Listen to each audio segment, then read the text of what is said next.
Hey, Walking Dead heads. Thank you for joining us, whether you're watching on Facebook, Twitch, or Facebook Live. Yep. I jumped ahead of myself. Anyways, hey, we are talking, thanks for joining us. We are talking The Walking Dead tonight. Season 11, episode 12. So we are ahead just a little bit. We're following the, and I'm getting ahead of myself. I'm sorry. Hi, welcome, Walking Dead. Got some news, teasers, and speculation about what's to come. This is The Broken Dead. Just hit the intro, Dylan.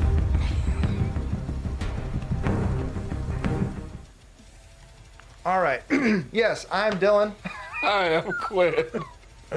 And now, yes, thank you for joining us tonight, whether you're watching on, whether you are returning or you're new to the show. Thanks for coming along for the ride.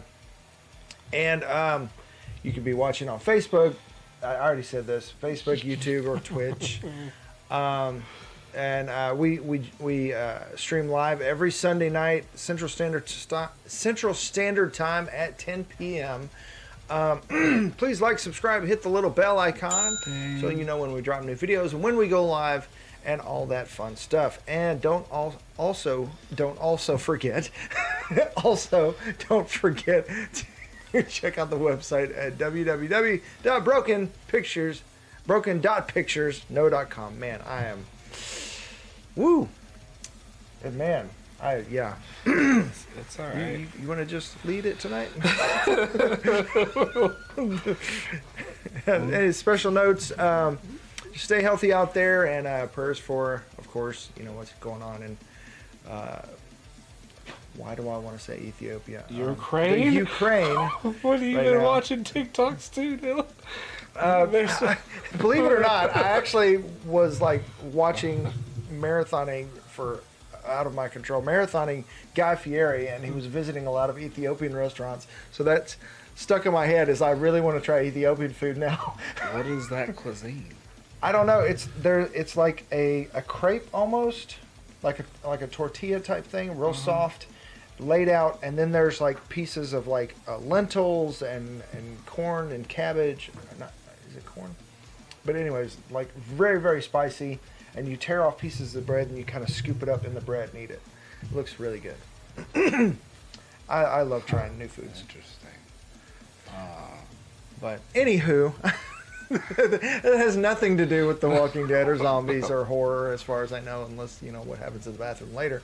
All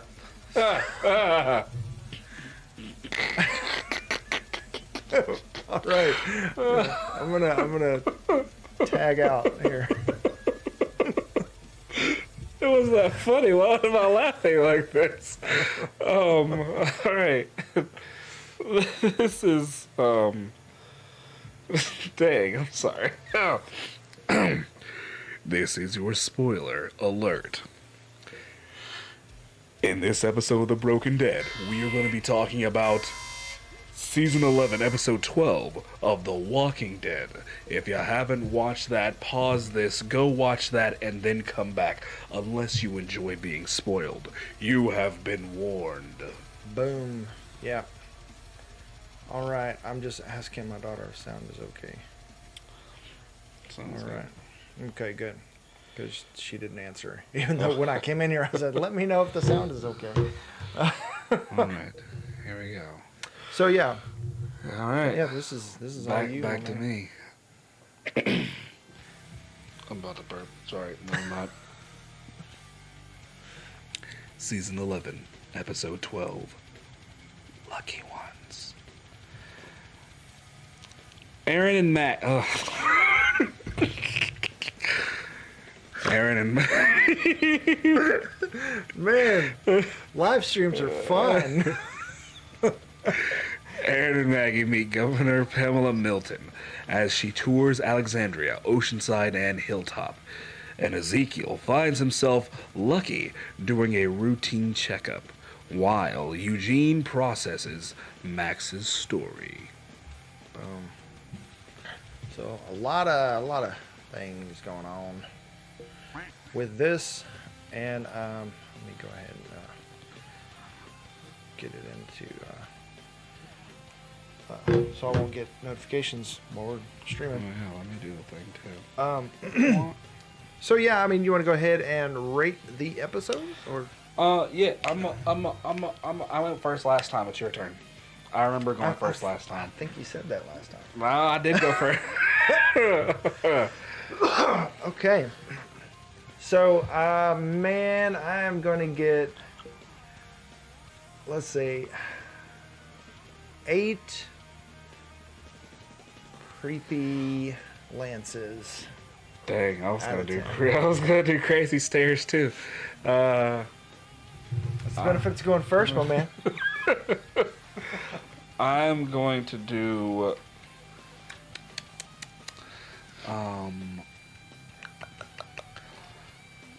7.5. I'll get the one behind you's out of 10. It was good, but it had a it was this episode had a it was the whole okay, all right, here's my issue. Let me just lay down the issue. It's when we came back, they were in Alexandria, and then everybody rode up, and then we had the 6-month time skip, and then the next episode we went back, and it was a month from the time that we last saw before the 6-month time skip. And so now I'm like, We're a month in of the 6 months. we're a month in of the 6 months, and I'm like, why are you doing this? I mean, I know eventually at the end of this part of the season we'll get to that, but I'm just like, what? This is, why are you? I wish they just picked an end. Oh. Yeah. Yeah, because we don't know how long, because they did mention that it's in another state, and so we don't know how long the travel was. Weeks. I mean, we're getting into our second month of the 6 months here. Yeah. Of course, we got to see the build up and where it's going and all that jazz. Yeah. You're just ready to see that face off, huh? I'm ready to see what comes from this moment. Comes from that moment. Take their face. And, Nicolas Cage just shows up with a random cameo. Just runs back into the woods. Oh man. So, yeah, typically we do the Walking Dead universe news before, but we're going to jump right into the episode, just kind of keep the flow going. I feel like that was kind of making us lose some momentum here. So we'll do that at the end if you want to hang out for that. Yeah, we've got basically these 3 big storylines of Eugene and Max / Stephanie, and then we've got Pamela, and then visiting, and then we've got Ezekiel in the surgery. yep. So let's go ahead and knock out Ezekiel in the surgery. And talk That's about that's the shortest one. It starts off with Ezekiel going to the hospital. He's just up there. It's like, yep, they're taking my blood and doing a little blood work. It's gonna be great. Jerry's up there because Jerry's there for moral support. He's always there. He's always there. False. And then comes in, I forget his name, the doctor. Oh, yeah, home dude's brother, home chick's sister. dude is gender neutral. I'm a dude, you're a dude, he's a dude, she's a dude. Good burger. Exactly. Yes. So he comes up and he's like, "What do you thought this was just a routine checkup?" It's like, "Oh no, I'm here doing other than the nurse was like, "Oh no, this is supposed to be pre-op blood work to make sure you're okay for surgery." And Ezekiel's like, "What? What do you mean surgery?" Jerry's like, "What? What do you mean surgery?" Just like not in unison, but paraphrasing. It might as well have been. So, and Ezekiel kind of falls into this moment of like, what is happening? This isn't real. Am I dreaming? Should I pinch myself? Not in public. Wait till you get home. And then he still doesn't pinch himself. Then he's home burning food over. He's just like staring and spacing out there. Staring in space, and he's dum dum dum dum. I'm surprised he didn't figure it out until the moment you saw him figure it out. It's like, my man's smarter than that. I think the shock of like, I'm going to actually probably live now was starting to like creep in and settle in because the man's like, I got cancer, I'm down on this list. There's a possibility I might just croak. So yeah, that's one of the things that Angela King said after the episode is that he basically kind of made peace with this, and then Carol comes in wrecking shop like Carol does. She's caroling all over the place. And, and apparently with Lance too, because I mean Ezekiel's whole debt was wiped out. What's Carol caroling for? Debt. He asked, "What about my debt?" Oh, that's been paid in full. What do you mean paid in full?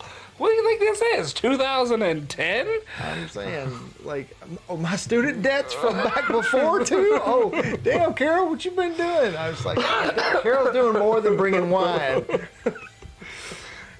Carol's at the door. Carol's baking some cookies or something. She did it all for the cookie. Putting some of that stuff on the wall in the cookies. Sits there, Ezekiel. Really derailed that moment. Ezekiel sit down. Ezekiel tells her the news, and she's like, "Oh my gosh, it's great!" Trying to fake surprise. I know, right? And he can read her because that was, they were together for a while. He's like, "No," he literally did the emotion I was with. It's like, dude, come on. He's like, "No, what did you do, Carol? What did you do?" I'm like, it makes me wonder, like, how they got along because, like, he's such an upstanding, like, moral person to his core, where he just, it hurts his heart that he's taking somebody else's place on the list, and Carol's just like, what? It's like, what? You were it's like, you're not thanking me? I like you. Don't you? Look. She did kind of get him, though, so I'm curious to see how it plays out after this, if he accepts it and goes through with it, or if he straight up turns it down because of how it went down. And now he knows, and he can't, his moral code is not at jeopardy, but it is in conflict here.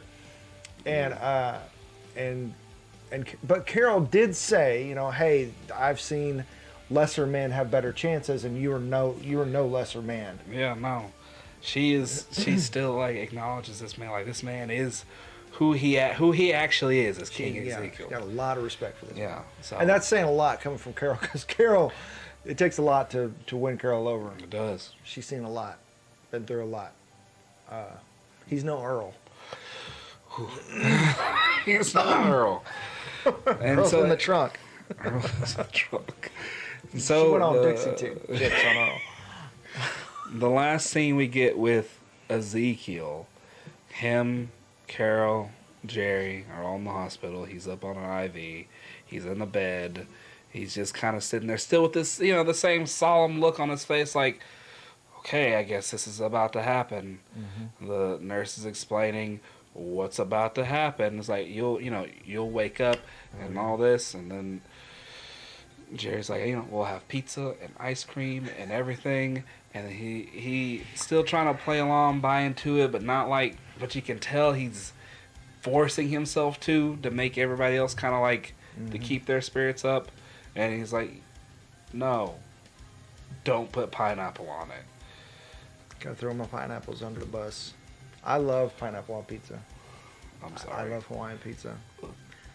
You grill a pineapple and put it on a burger, man. That is woo-wee. Wow, I can't believe I just said woo-wee.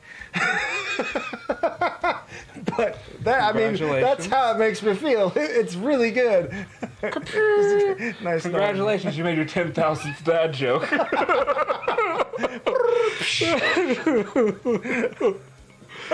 So, pineapple pizza aside. Oh, my little sound effect didn't go off. Ah, boo. Boo. What is that? Why is it my trombone slider's like womp womp? It's not going off. There it goes. Finally. I pushed it like 3 times, so I apologize if it suddenly goes off here. Okay. But yeah, Ezekiel gets wheeled away, and that's it from him.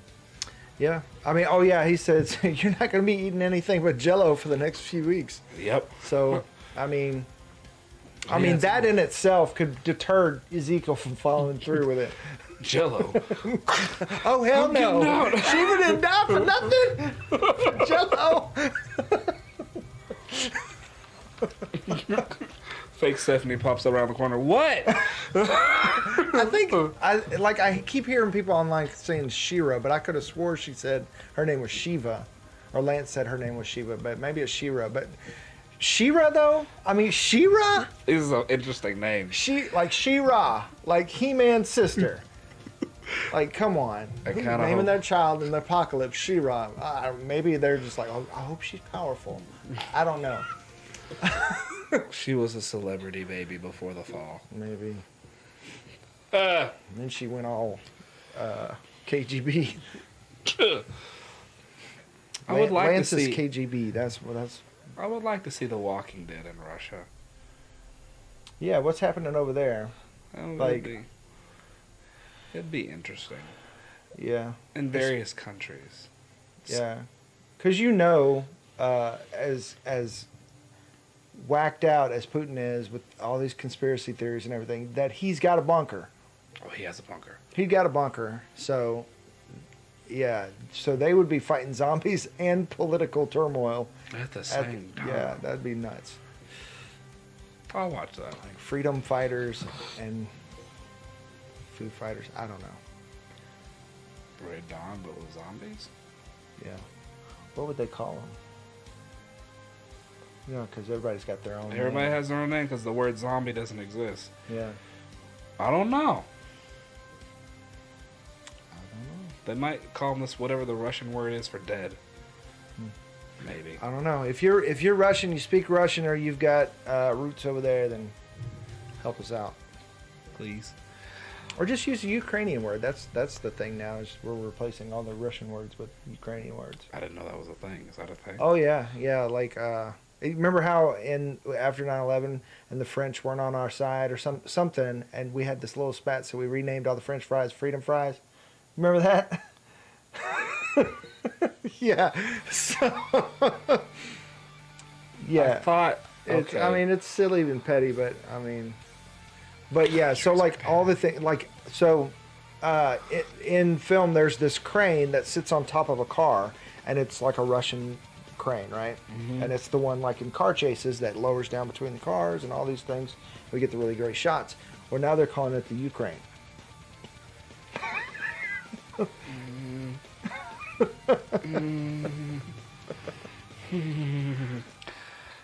I'm fine.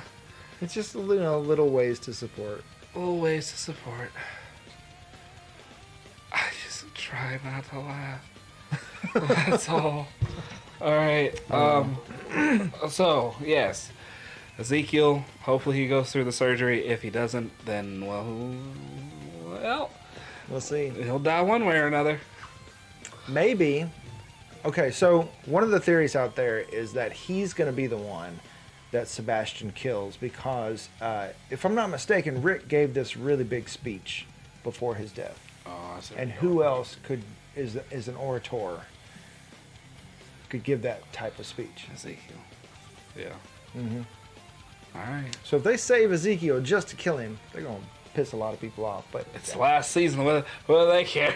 That's the thing, right? Yeah. You shoot for the moon a little bit. Yeah. I mean, it could be a whole gets in close with Sebastian and decides he's going to take Carol's route and make a change or whatever, and then gets in close with Sebastian and Sebastian kills him. And he's like, "Et tu, Sebastian?"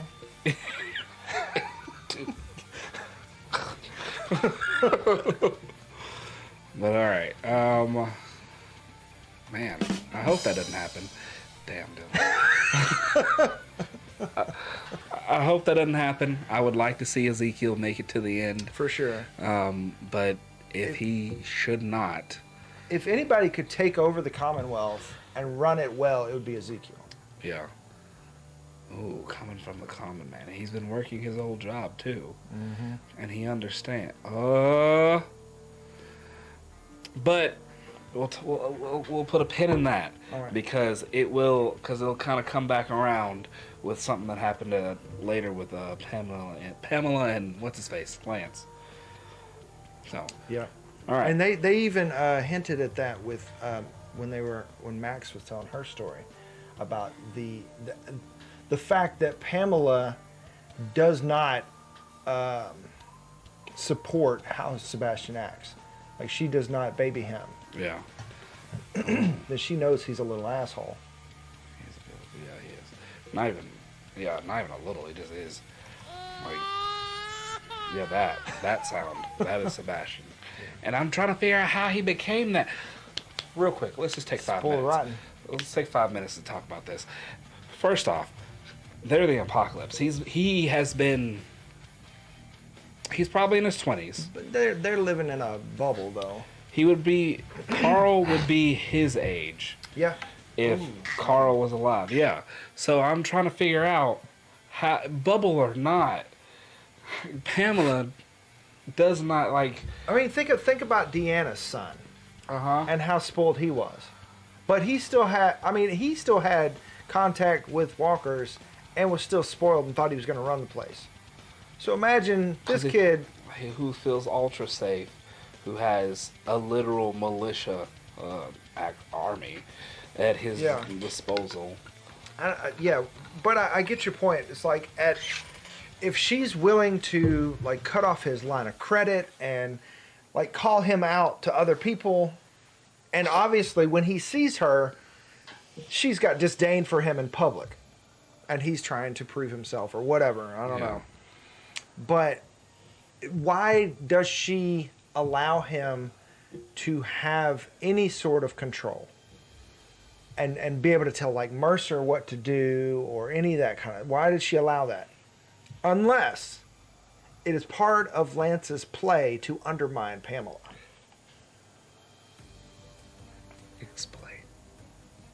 Explain. I have a thing. Hold on.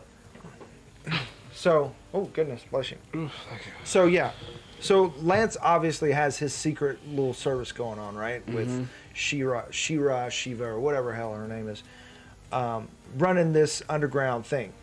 And I don't know whether or not it's yet to be revealed if Pamela is aware of that or if that is something he is completely running in the shadows and even connected to the uprising.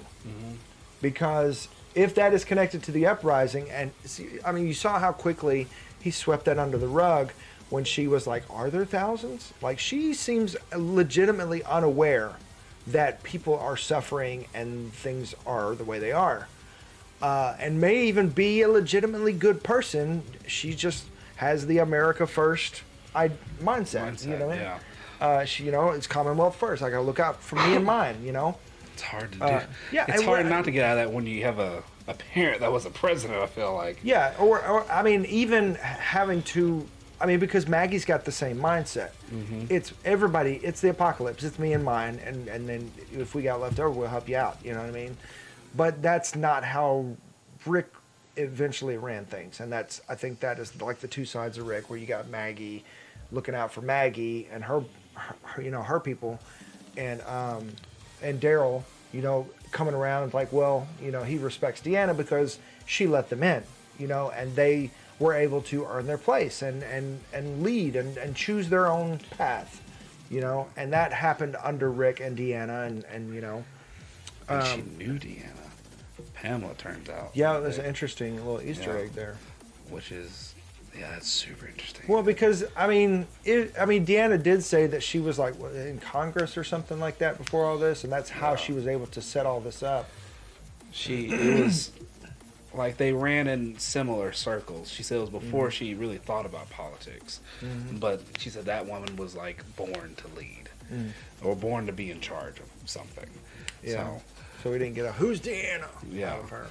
So, and that's interesting because that means at least that kind of puts Alexandria a little notch in there for it, and make sure it sticks around. But yeah, where she might actually want to take care of it because Yeah. connection to Deanna.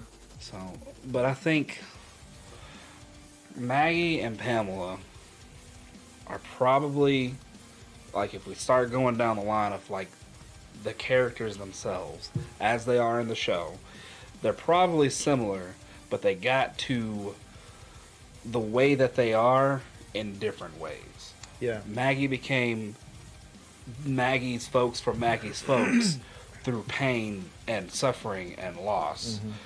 And Pamela is the way that she is from what it seems like, fear of losing anything. And I can see how Maggie would have some elements of that too after what she seemed to really hardcore have those elements at the beginning of this season in part 1, like with the whole breakdown, shakedown with Negan and all that stuff. But in this episode, it like Maggie is realizing that, I mean, the points that she made is that their style of leadership is completely different. Like Pamela thinks that she needs to be this icon of something people would want to Look become. up to, of like wealth and status and a symbol. a symbol. But Maggie doesn't care about wealth or status or any of that, and she still wants to be a symbol, but for someone who is out front leading with the people. Shoulder to shoulder. Yeah, exactly. She's wants to lead like the president of Ukraine, where she Yes. wants to put on the armor and go out there with her people and fight. Just like, where's my lightsaber? Yeah. Yeah. So, yeah, and that's just from kind of, I guess, and then it's also telling of their upbringings. Pamela coming from probably born with a silver spoon in her mouth, but taught good values, and then also having, once again, a parent that was a president. You kind of get you have an idea, it gets ingrained and deep in you of what leadership looks like in your eyes. And then Maggie taking the lessons she learned from her dad and how Glenn was kind of, and everything else, and what she knows works, because she even said, And even from what was the other one? Georgie. So I mean, like, she didn't even name Rick at all. Like, she's got some disdain for Rick. She's like, I ain't got time for the way you doing this. You let that man live. I did too, but it's a different thing. Yeah. I wonder how that would go down now. Yeah. So, but yeah. So, and where was I going? They're the same but different, because they both want what's best. And Pamela didn't even want to come on this. Pamela's like, this is too far away. Yeah. If we do this, we might be stretching ourselves thin.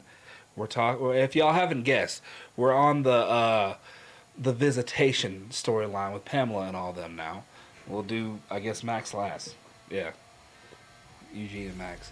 Because that one was sweet. Let's end it sweet. Yeah, that sounds good. Yeah. So, so yeah. She put pressure on Lance to make sure that this works. You can tell Lance is like, all right, I'll make sure that this works.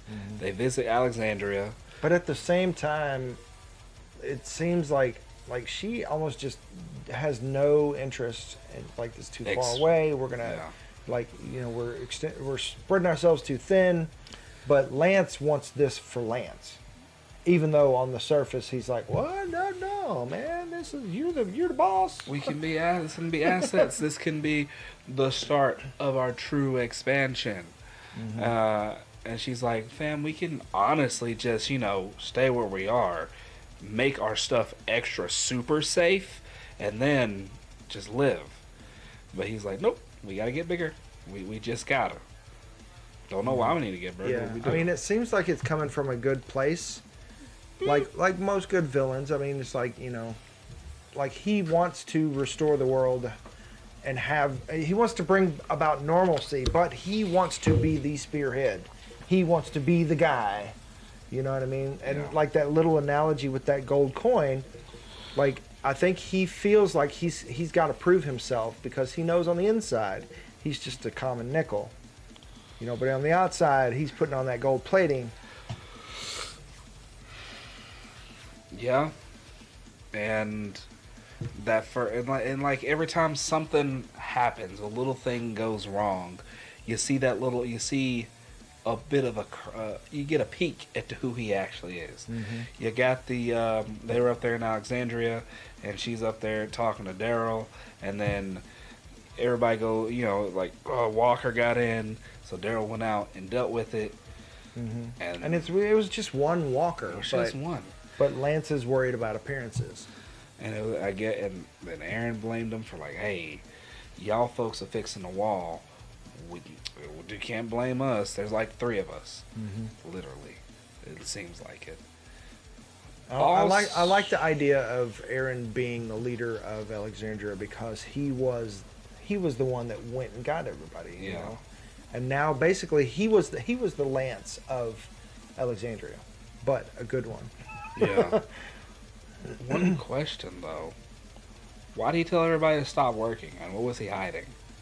I don't know that he was hiding anything. I think he just wanted to show people just living. They put a plant over a window. I think it was like my first inclination too was like, what's he hiding? What is he, But I think he was just like, people are coming over. Let's make it look pretty. Let's make it look pretty. Don't show them the hole in the window. Yeah, exactly. Okay, well, maybe. Until later, it turns out they were hiding Rick in his army. Right. That was what I was thinking too. I was like, what are they hiding in that room? But the more I thought about it, I was like, well, it's probably just making it look nice. Yeah. Mm-hmm. So then, and of course, they ask about the windmill, and and like, oh yeah, Maggie gave us those plans, and he really built Maggie up. He did, and it was homage. Mm-hmm. Then they go to Oceanside, which has been apparently still there. Apparently, and they're all fine, I guess. And we only see one original person. It was Rachel. Mm-hmm. Outside of that, like, where's Luke? Where's everyone else? Literally everyone else. And like I understand part of storytelling is sleight of hand, to where you don't want people to think about this so that you can make it an issue in the plot, mm-hmm. and toy with people's emotions and build the suspense and all that kind of stuff. But Oceanside is too big of a thing to try to play off. Yeah, to try to pretend it's not there, and like they don't have fish that they could have just been feeding everybody with while they're running around trying to kill reapers. Yeah. And it's really especially weird. as tied to as Maggie as they were. Yeah. They're not going to care that, they're over there starving and we've got fish. It's like, if Maggie's not here, we don't do business with y'all. Yeah. It was super weird. That was the only thing I wish. I mean, they've mentioned it in the past, but it's only just like a mention. It's a word. Mm-hmm. It's never anything of actual substance to show what Oceanside's been doing. Yeah, and why aren't they contributing? Why don't they care about what's going on? Why are they? I mean, I understand that they've always been kind of to themselves, but not to the point where they don't care if the other communities starve or die or whatever, Which they did ultimately. Yeah, and then to turn around and make the play that. I mean, it's very, very forced. We have a protection pact with Maggie. If Maggie says she's in, then we'll say we're in. But other than that, suddenly they care so much about what everybody else is doing. Yeah. So, and that was that weird little 5 minutes of my life. Mm-hmm. Of Pamela's feet. Pamela's feet. Like, who directed this episode? Tarantino. Yeah, it was really weird. I was like, those feet are so veiny. Well, she's an older lady. I get that. She had a very nice pedicure, though. Who does? They have a pedicure? That's what I've been wanting to think and ask about. I wonder if they have a gourmet chef. Surely. I mean, they had a banquet. Yeah. That whole masquerade party. Interesting. They have waitresses and waiters and all that. That was just all everybody who used to be a prisoner. Like low key, I feel like it was.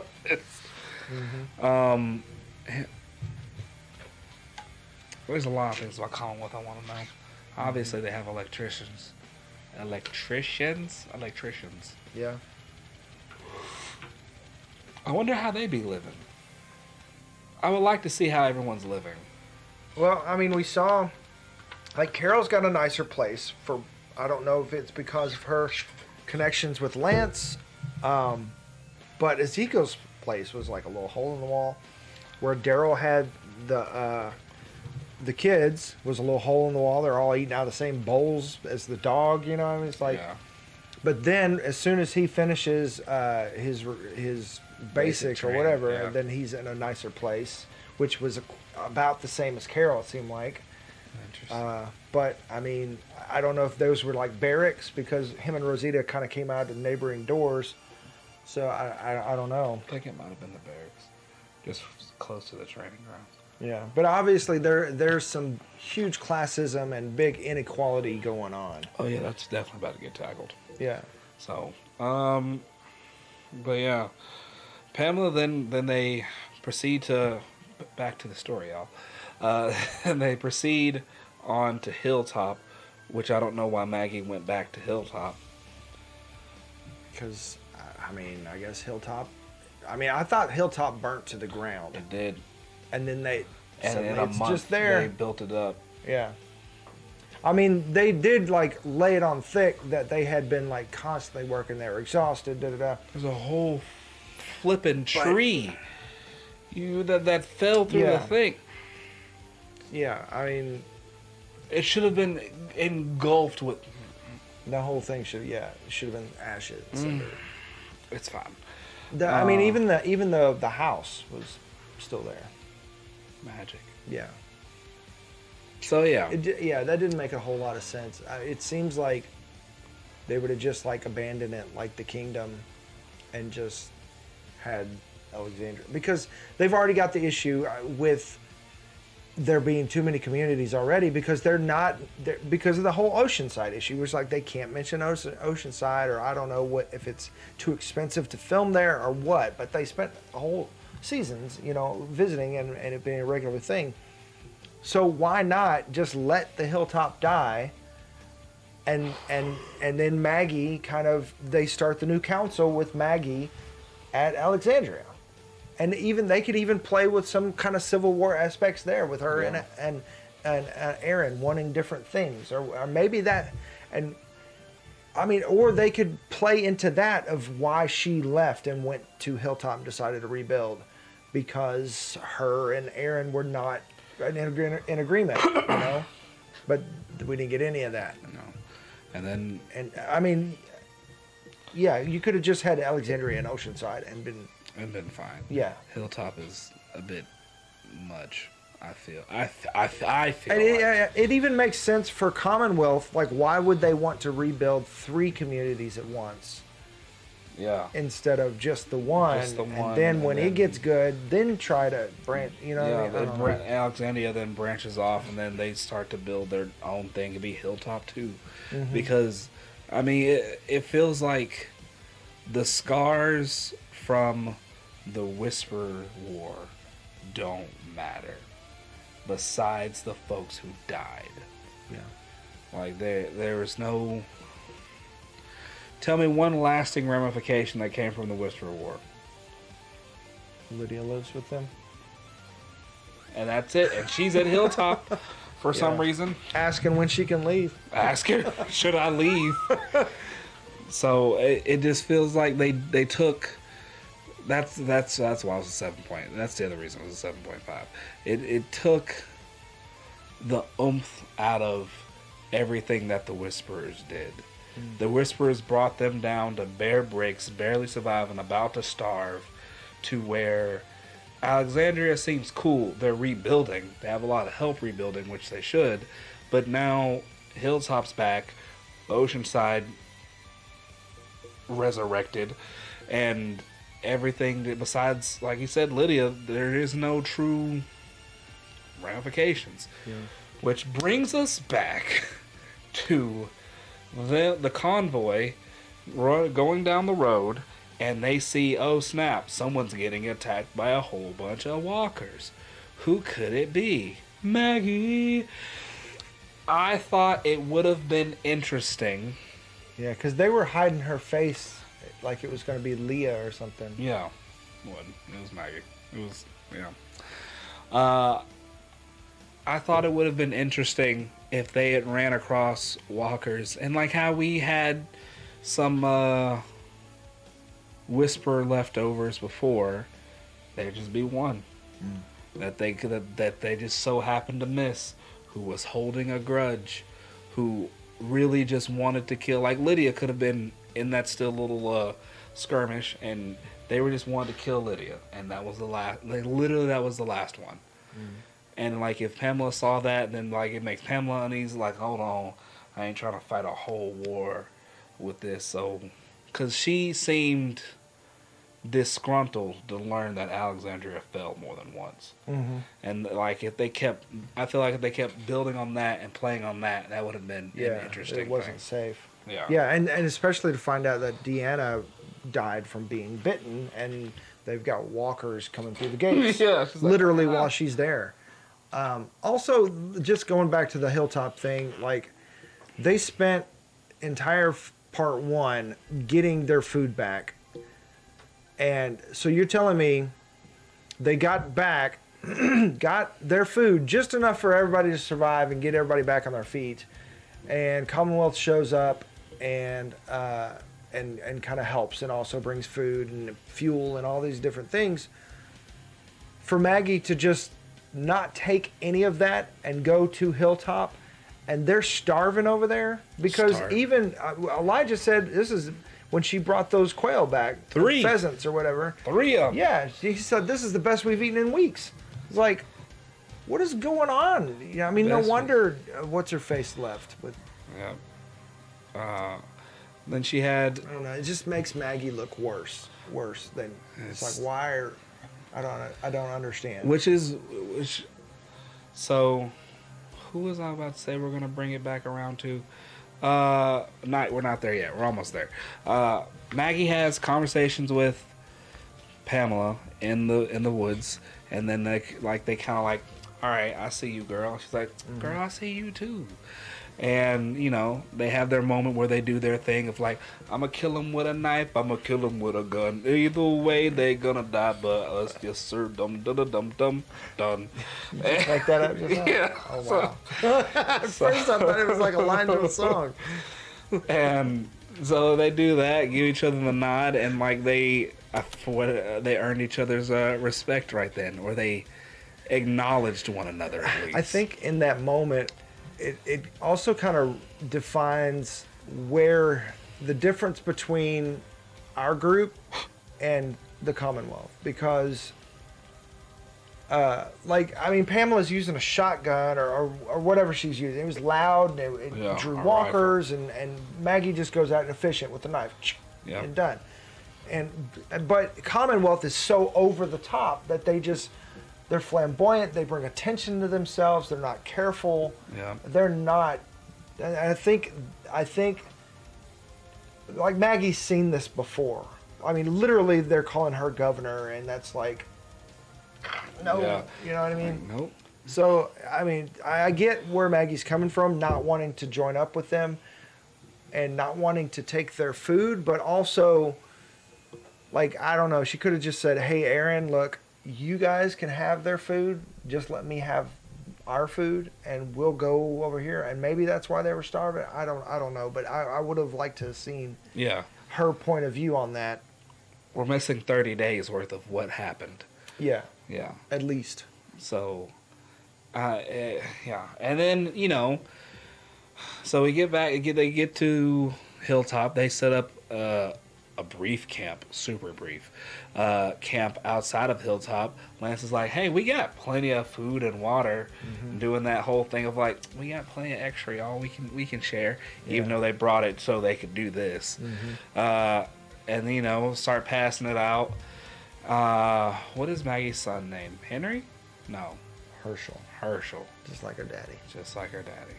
whose son is him? Oh, never mind. Carol's son. He's dead. Yeah.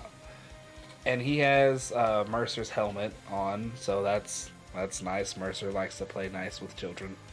Mercer is getting a lot more human over time, especially finding out he's connected to Max and helped her with the cover up, and he's given Daryl pointers. He said, "Bro." Yeah, they're always looking. Watch out. He's like, don't get comfortable. Mm-hmm. You only not in your armors because. Ooh, why did that come from? The only reason you're not in your armor is because it looks better. Mm-hmm. So. Yeah, and I think like him seeing Daryl in his element, he's realizing, wow, Daryl, you're a badass. Yeah. And he's like, you get this has fallen more than once. It was just like, man. So. Yeah, he's realizing that even though he's like the head of security, he hasn't had it that bad. Yeah. He thinks he's seen some shit.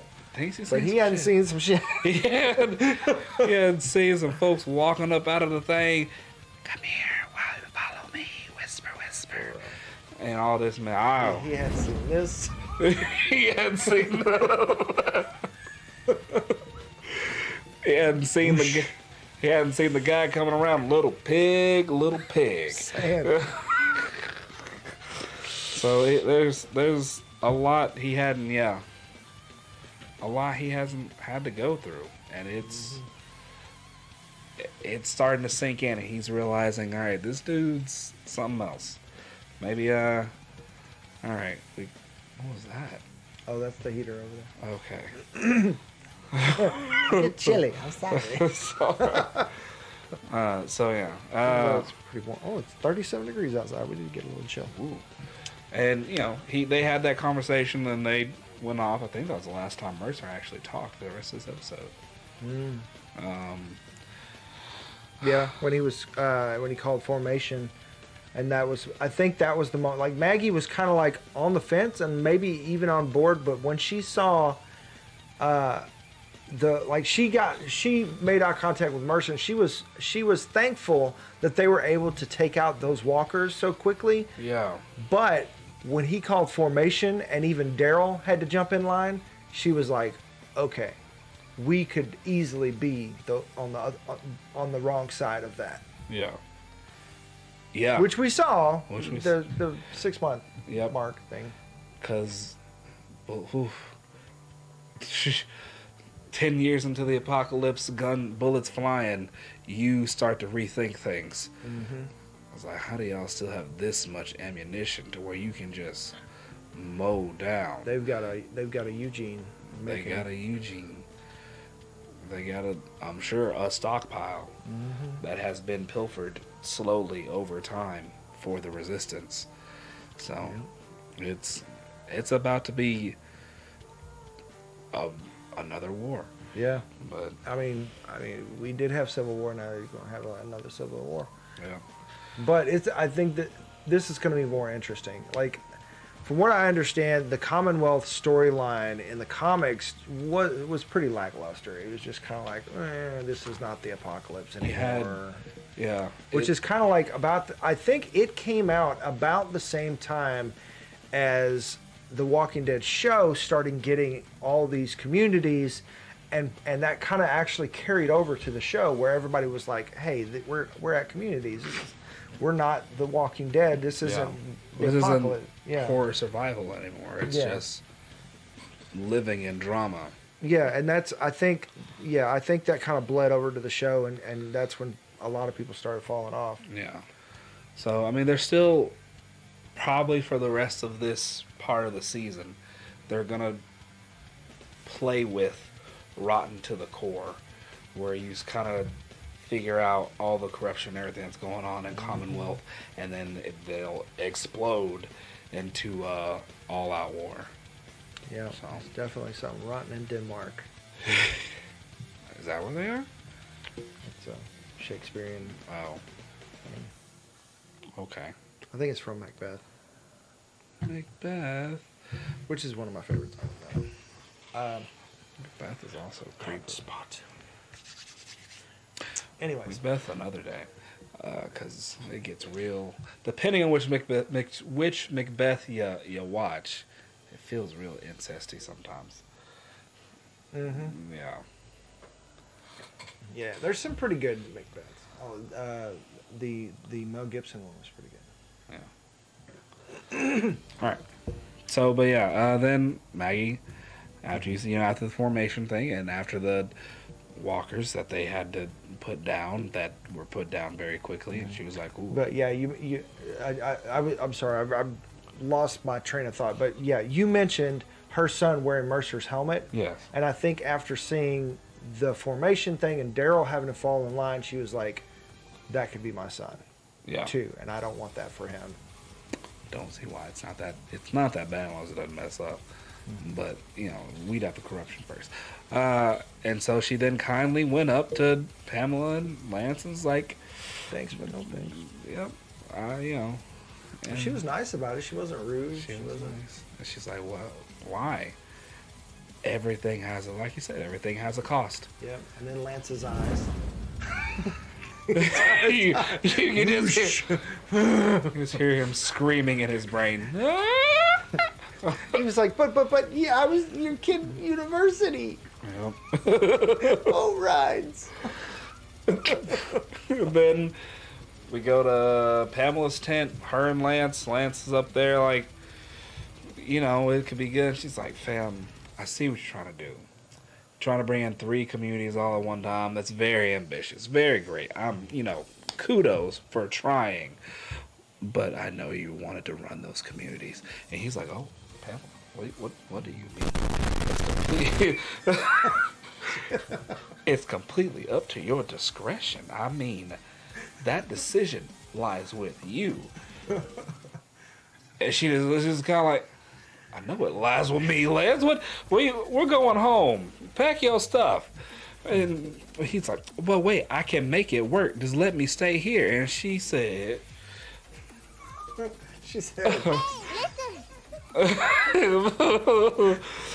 "If it starts to affect your job at home, there will be consequences." And he smiled and went, "Okay." Yeah. And there was also a little exchange there that makes me think that they've known each other for a long, long time. Yeah. Outside of the Commonwealth, like almost that they grew up, because she was like, "You've always been ambitious, and ambition is hard to kill, hard to get out of you." So like she is very, and she's even kind of pushed back on him several times since we've seen them. So I don't know. And It almost seems like that she's holding him back, and he knows it. But he needs to be held back. He needs to be held back. So that altercation as well, we'll grab that Ezekiel pen, is also why, if Ezekiel does somehow ascend to the mantle or become the one who is the lead. What was that? You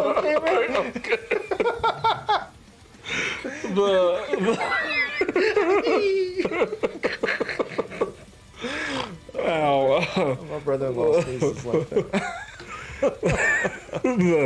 The leader of the resistance. I don't know why I put quotations on it, but de facto leader, like the people's champ. The people's champ, and it just kind of shows why that the thing of like Pamela is in charge, but Lance is the one.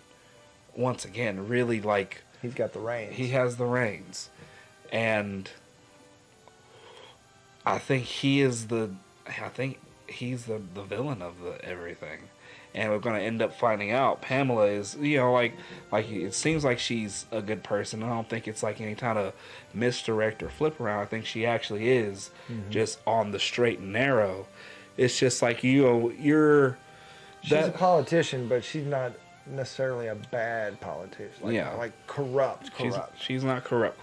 She's not where the corruption lies. But what you call it? That old it's not an adage. Just like the things you say, like the manager somewhere doesn't really ever know what's really going on. It's like that. Oh right. Yeah, it's all happening under her nose. Yeah.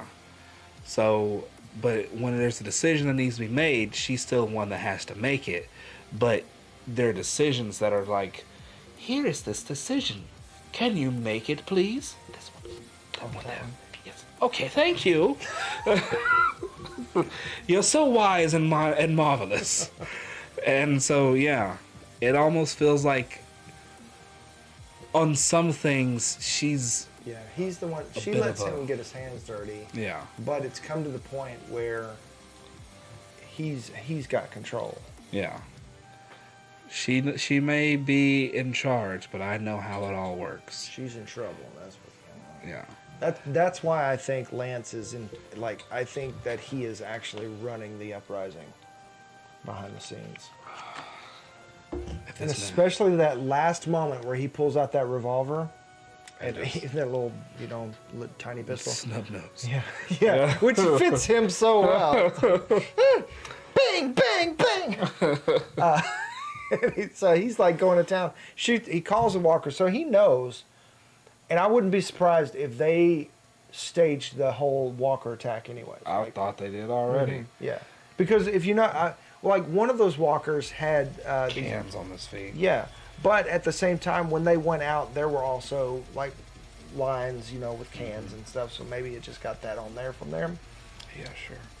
I mean, I wouldn't put it past Lance to set that up and have to be able to show Maggie we can protect you type thing. But obviously things didn't go his way, and he was out there throwing a temper tantrum. And Aaron was like, "You okay? You okay, man?" And then we get that scene, which was cool but kind of weird, where we see the face of the walker, and it was like it had turned around, and he shot it, and it was his face behind it. It flipped, but anyways. Like I get it. But second time I watched it, I was like, dude, did it turn around the last minute? Like, anyway.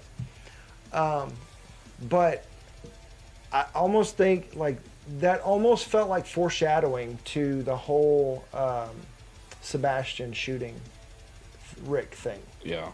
So maybe it's a misdirect that Lance will be the one to shoot possibly Aaron or somebody like that, because Aaron's a de facto Rick. I mean, he looks like Rick in the comics and everything. I don't know. I don't see Aaron going to the Commonwealth and becoming this threat or whatever unless all that happens at Alexandria. All right, I'm gonna give you 5 folks. 5 folks he could shoot. Right. 2 of them possibly will survive. The other 3 will most likely die if they get shot. Number 1, and this is no particular order. Number 1, Ezekiel. Number 2, Daryl. For reasons we've already said. Yes. Daryl, because he's running the show now. Because he's running the show. He's going to be... So let me throw in with that. There is... Somebody wrote... I can't remember who it was. Somebody wrote a thing online saying that the Carol Daryl show might actually be fake. To make people think that Carol and Daryl have plot armor and then give Daryl Rick's death. Damn. And Norman Reedus shared it on Twitter. That's funny. But also remember a couple weeks ago, him and Galen Hurd were talking about him potentially playing Ghost Rider in the Marvel Universe. If he's going to go play Ghost Rider, he can't have a TV show. There's not going to be no Carol Daryl show. Yeah. Unless it's like a... because Connie is also a part of the MCU, and so is Aaron. Yeah. So, I mean, there's several people, but that's also why Michonne left the show. So that she could focus completely on that. Yeah. Well, I mean, not just that, but she's also got other plays she and things. She has a lot of stuff, too. Yeah. She's a very busy lady. I mean, they could make it... That's true. They could make it a little one-off series. But if he's going to show up in Multiverse of Madness and then potentially other dark things like Blade, they're gearing up to film that stuff. He has to be available if he wants to be a part of it. Mm-hmm. So yeah, Ezekiel, Daryl, Maggie, Carol, Rick. Actual Rick. Yeah, because I mean, we know that Andrew Lincoln came back to Georgia for I think about a week. And potentially film some stuff. There's a 6th. But we don't. I mean, as far as the Rick movies, there's no update whatsoever that we know of on those. He obviously ain't starting no Rick movies in a week, unless it was like a meeting or something. I don't know, but it would make sense if he came back to do a scene. There's one more. Mercer. Mercy. That's right. That's right. Yeah. I think because I also think that Mercer, and this plays into the whole Eugene Stephanie leads into that too, because when we follow Max's story, or I should do Stephanie, because Stephanie was a complete catfish. Catfish. She got catfish for the 3rd time in our lives. Wow. What? Is that personal? Or is this like related to the show? I don't remember. Both. Like, do tell. So yeah, I mean, she legitimately catfished him, and she was like, it was almost like she's like, you live far away, I live far. I didn't think we'd ever meet. It was just like, okay. So I just gave you this fake name, which apparently is her mom's name. Yeah. That's interesting. Yeah, to find out, I mean, we knew, they had mentioned before that Mercer and Max were siblings, but to see Mercer cover for Max and warn her about Lance, that he better not find out that was you, recognize your voice, we have a lot to lose. Like, he's very hyper aware of how Lance is. Yeah, how Lance is, but also how things work there. Yeah. He ain't playing. He ain't playing the short game. He's doing that extra super slow burn. Mm-hmm. So with him making this connection with Daryl and being kind of like the celebrity at the masquerade and bringing in Stephanie and all this kind of stuff. Frick, he might or not be Stephanie, but Princess. Yeah, he might be the secret leader of the Resistance. You think so? That would be interesting. The more that this keeps, because I think he's going to turn at the very least. Yeah, he's going. At the very least, he's going to turn. But what if he? If he has already, I mean, what if he like started off as like because they couldn't have just made him the leader of the security force off the cuff. Mm-hmm. He probably had to work his way up. Who knows what happened to the very first, or maybe he is the very first. But he could have had the idea of like, I'll do this and try and change the system from the inside. Then realized, no, yeah, I can't do that. How did he get that role? Is it something that he inherited before the apocalypse because he was like worked in the actual Secret Service or something like that, or was high up in the government? Or was like a general or something. Who knows? Yeah. Or it's something that he literally just worked up through the ranks. However, with his sister, Max being like Pamela's right hand, like her personal assistant, it doesn't seem like that's something they worked up to. Seems something that they were kind of there, and maybe that potentially maybe. With their mom being Stephanie, could Stephanie have been the Lance before Lance, and Lance dethroned her, and now their position is at risk because their mom isn't in charge anymore? Or their mom died, and her death looks like a normal death, but they both have suspicions of. Of course, him being, he might know more. And then he would hear things through the grapevine, know that Lance is actually doing what he's doing, and know that. And then from there, he found like their mom's death. This is just theorizing. Mom's death, tip of the iceberg. He then investigates more up until a certain point. Probably got past where Eugene got. I was about to say, he went all Eugene. Yeah. Then realized what was really going on, and then he was like, "Ooh, I need to back away from this just for a hot second, and then realize, all right, there's a line I need to stay close to, but I can't cross yet. And so then he's like, Just biding his time. slowly building his own little resistance. Yeah. Because, I mean, it says something that, I mean, I understand people in the Commonwealth feel trapped. Obviously, that's a thing. But for Max to be so high up in it and still feel trapped, where she's, you know, making unauthorized radio calls to her bro Eugene, or her buddy, not really brother, yeah, her date, whatever. So I mean, at this point, I'm not sure if Lance actually found out it was Max. But it's interesting that Shira, whatever, looked an awful lot like Max. Yeah. Yeah. Well, I mean, he could have been interrogating Eugene and...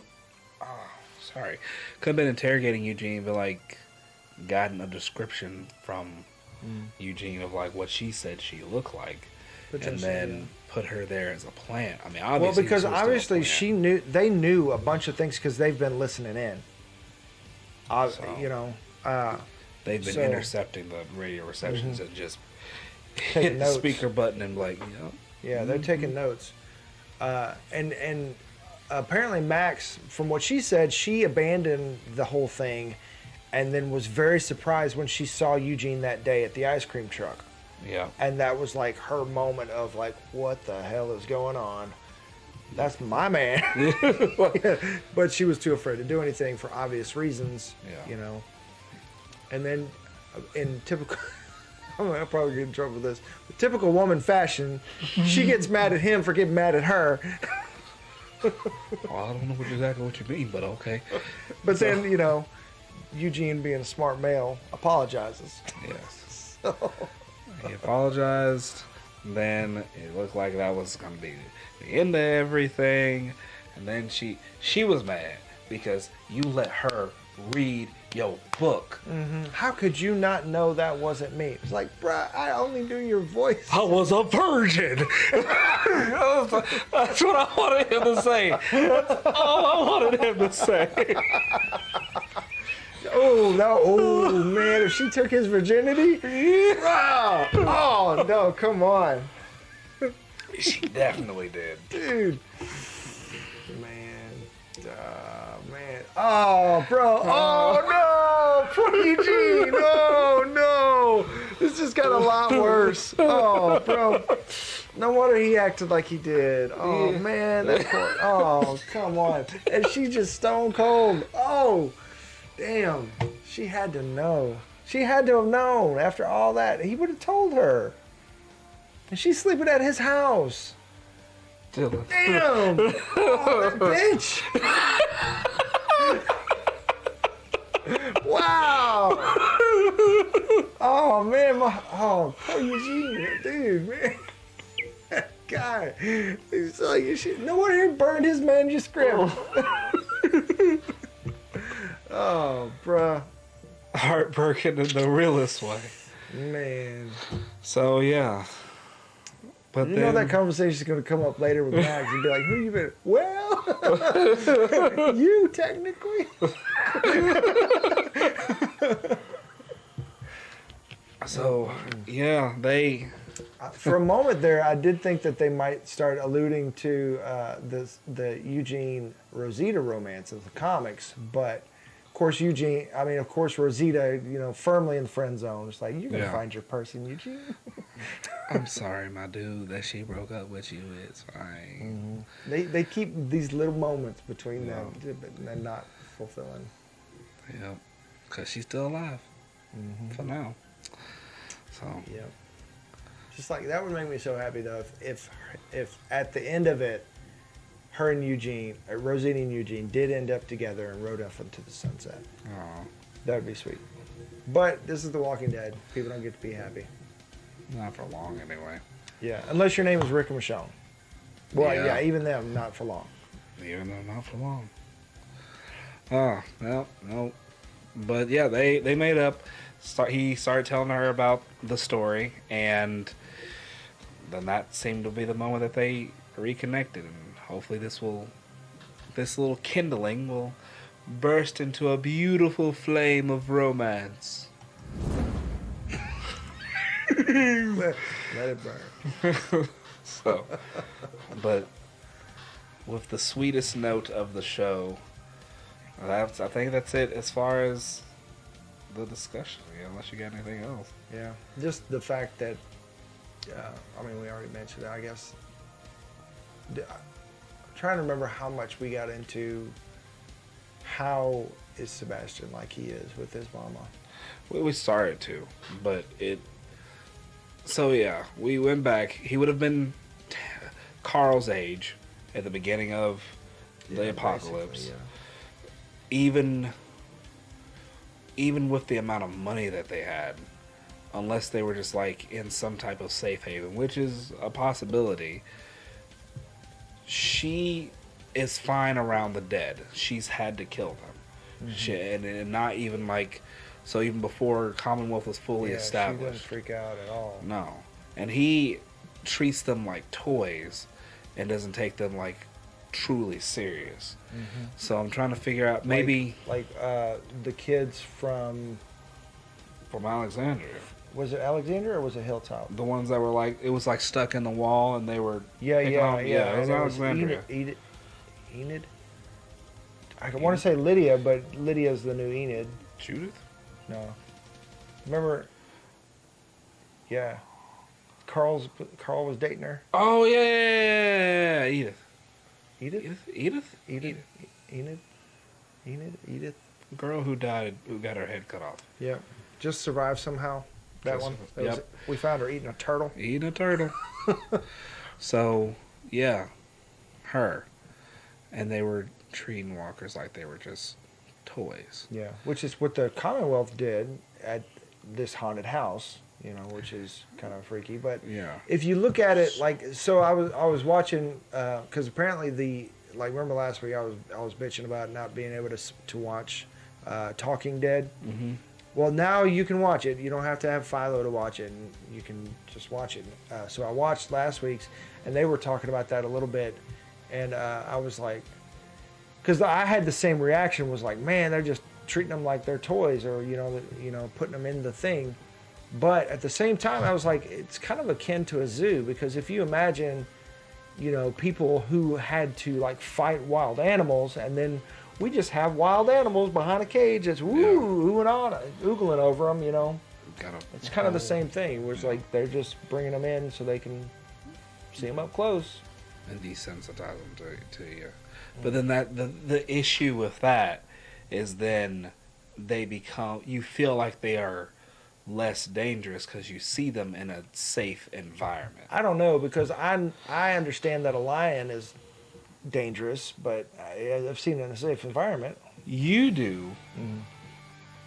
But do children? Do children? I think so. Which is, well, I mean, and also, if that was also the case, if everybody did, then folks wouldn't try to climb into habitats at zoos. Yeah, you're talking maybe. It's a small 0.0%. It's a small select few, but you're talking about jackass folks. Yeah. But then you have it's enough. It's like 12 people. It's too many. It's too many. Sure. But I feel like on a certain level, that's where Sebastian is. Is like he would be that guy. Through various things, like if it was just modern day, he would try to climb into a gorilla habitat. Not a gorilla habitat. He would try to climb into a tiger habitat, and then the second shit goes sideways, he'd be like, "Oh no, kill it!" And then that'd just be it. You just killed a tiger. Did I say tiger to begin with? I did. I said gorilla, but then I think I switched to tiger. Yeah. And then that's just kind of like Rest in peace. Rest in peace, Maggie. But I feel like that's just kind of the attitude that he has. He's that guy that would climb into a tiger habitat and then be mad at the tiger for trying to kill him. For being the tiger. Yeah. Yeah. I mean, there's that whole situation with Daryl last week, where Daryl, killed the one that looked like he didn't have control of, and him getting mad at Daryl. Oh, I had it. Da, da, da. And I wonder if the back of Mercer's head, he's like, damn it. Damn it. This was my chance. It's like, I mean, it would have been so easy for Mercer to just let it happen and then just be like, I'm sorry. And then just take the brunt of it and be like, he got away from he refused, and he made me swear I wouldn't intercept or whatever, And people are going to be mad for a little while and be like, oh, how dare you? But at the same time, it's like, really, would they be mad? His girlfriend, who's obviously, no offense, but she's probably in it for the status. Mm-hmm. Yeah. Yeah, before Eugene punched him in the face. Yeah. If you make Eugene punch you in the face, yeah. Oh, bro, you're a dick. Yeah. So even that moment, like, it's just, I don't know. I'm just trying to wrap my head around. It's got to be Lance, because if I feel like if Pamela would have saw that, she'd have been just like, you deserve that. Yeah. But it was Lance, and he's like, do you know who that is? I feel like Lance is like feeding it, Making him worse. mm-hmm. so that it's a liability to Pamela. And if he's been around Pamela this entire time, or especially when this kid's a little kid, he could be feeding this kid, no, you're special. When your mom's gone, you are going to be the one that's... Oh, my God, he's making a puppet. You're the little prince. He's making a puppet. He's grooming him. Oh, no, he's grooming him. Don't Drake this kid. Don't drink it. Drake. Oh, that's a whole different grooming there. Yeah. So, he's grooming him because they use guns when they go out to hunt, even though she has security, but sometimes she doesn't want security. And then if there's one time she's like, no, I think I'll be okay. I mean, she's confident And enough then- to be with somebody like Maggie that she just met Maggie. And Be out there on her own. And then Lance can Robert Baratheon her and then be like, oh, you got to... Oh, my God, he's Joffrey. Oh, no. Yeah, he's Joffrey. Mm-hmm. And Lance's Littlefinger.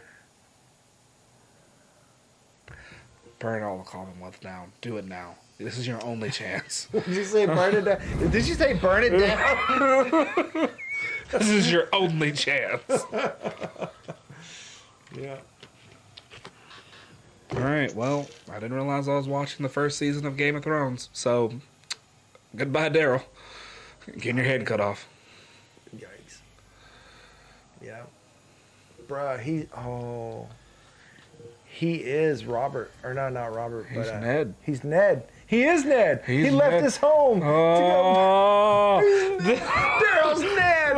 No. Oh. Oh no.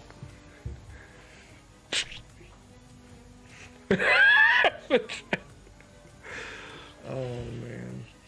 Bruh. We're watching Game of Thrones. Okay. I'm actually excited for this season.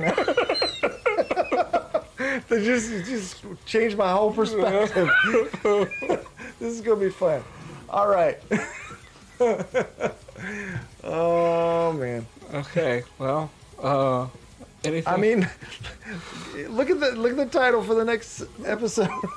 Season 11, episode 13, Warlords.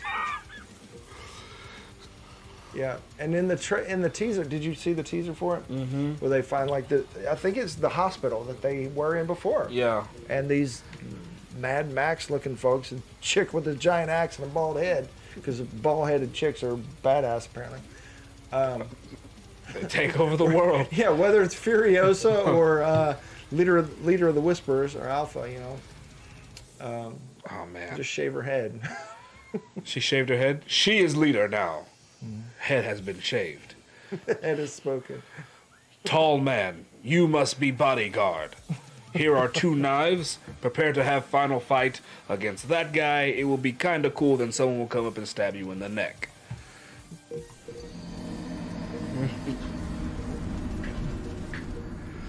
Also, you're a country singer. Yeah, it should have made him a wrestler. And that's so cool. Missed opportunities. Yeah. There's still part 3. We just started part 2. We just started part 2. Oh, man. Okay. I think that's all I got besides whatever news there may be. Yeah. So as far as news goes, there ain't none. I mean, we still got the 3-part format that we're working in. We're in part 2 of part 3 of the final season trilogy. And of course, if you have AMC Plus, you can watch it a week early, and that's what we're doing. We're covering a week early than what is it, Bigfoot on the screen? So. Okay.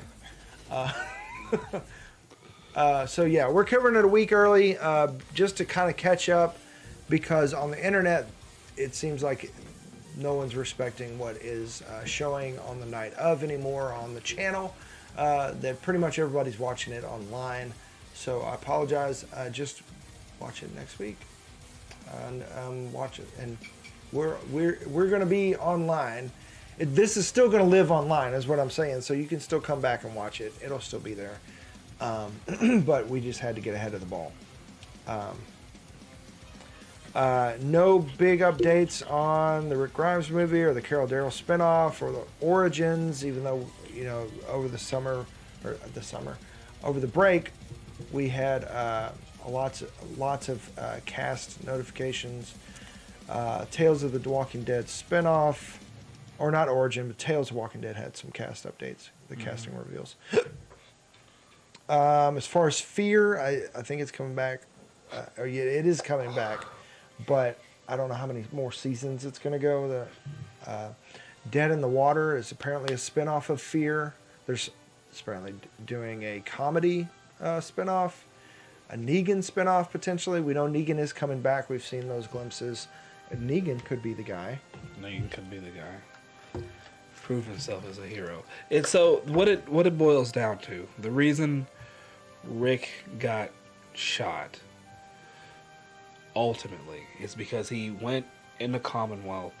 He shook things up by becoming a hero, a people's champ, and everybody like had his support. Literally, like half the community was like, "Yeah, no, let's listen to this guy. You're crazy," and him and Pamela then talked so that a civil war wouldn't break out and there wouldn't be a massive loss of life amongst Commonwealth and everything else. And he put Sebastian in his place several times. And because of all of this, then he was like, you know what? Who does he click think he is? Knock on door, open up, pocket, leaves. Yep. He goes to jail. He dies there. But Rick also dies. Yeah. So it depends on who becomes the hero. If you hear someone say the sentence, blank, you're our hero, or any variation of that, they're getting shot. I mean, we've already kind of seen that with Mercer, especially with Lance. I mean, that kind of, they're doing all these misdirects. I know we're getting back into it, but they did that whole scene where they're coming up the stairs and Lance thought everybody was cheering for him, but it was actually for Mercer. So there's one potential spot right there. So, all right. But it could be a red herring. Yep. Anywho. Any hoozlebees. That's all we got. Thank you guys for joining us. Hope that you will join us live if you're watching it on AMC Plus. Boom. You can catch us live on YouTube, Facebook, or Twitch every Sunday night at 10 p.m. Central Standard Time. And don't forget to like and subscribe and hit the little bell icon so that you know when we drop new videos, when we go live, and all that fun stuff. It is a huge support to us. And if you do want to hit us up financially, we appreciate that too. There are ways, but if you're not there, then just like and subscribe. That'll be and share. Excuse me, I got something caught in my throat, but that'll be a big help. What? That's what she said. That's what she said.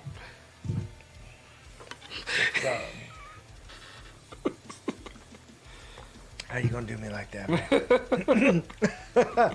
Anyways, yeah. And don't forget to check out the website at www.broken.pictures.com. I'm Dylan. I'm Quinn. And we'll see you next time. Bye. Peace.